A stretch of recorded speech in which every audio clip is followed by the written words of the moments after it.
there's only a few people who are very strong-willed that really show veneration for this older means of doing things. The less strong-willed, the people who just move wherever the current takes them, are kind of just being transfixed by the angel dust that technological progression leaves behind. I don't want to simplify things by saying that it was better before, because I don't think that's the case. It's a matter of cooperation between these things. Like, in this case, VFX is better. Or in this case, we should use 20% VFX and the rest is practical. Or in this case, we should actually go for practical altogether. But all of that is really up to the director. That, to me, is what makes a really great director, is someone who can work with all of these technologies, really, and find the best one. And I think that's true for cameras as well. Should this film be shot on film or should it be digital? What kind of camera? What kind of film stock? What kind of lenses? For example, James Cameron has always been a trailblazer when it comes to effects. Yeah. And to a large extent, what he does is make stuff that's like cutting edge, essentially. Yeah.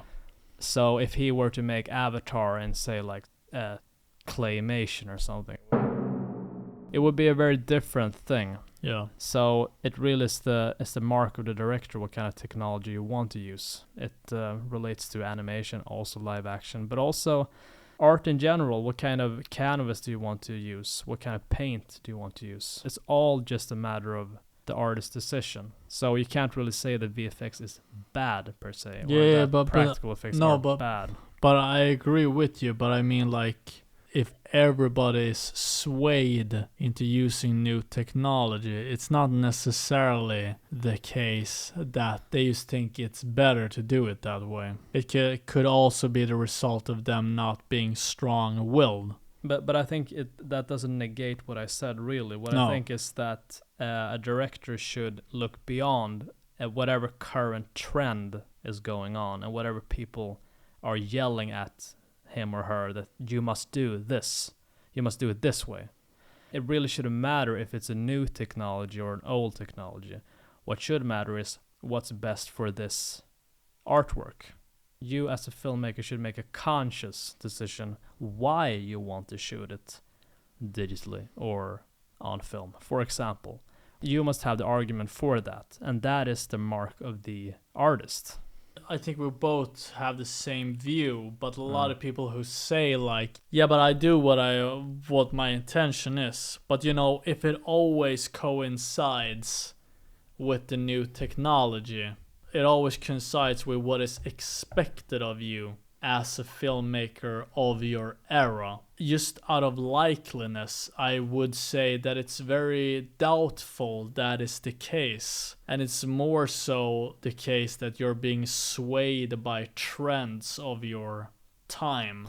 Yeah, and also it could be that you're not really making a conscious decision. Yeah.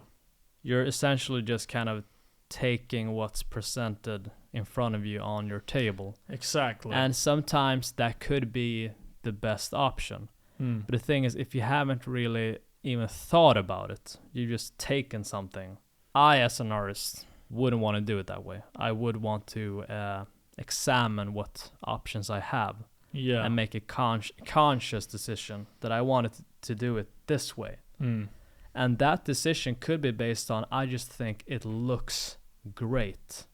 Yeah. It doesn't need to be some like super deep, like subconscious Nietzschean thing. Yeah. But I do think that you should make the active choice as the film's director.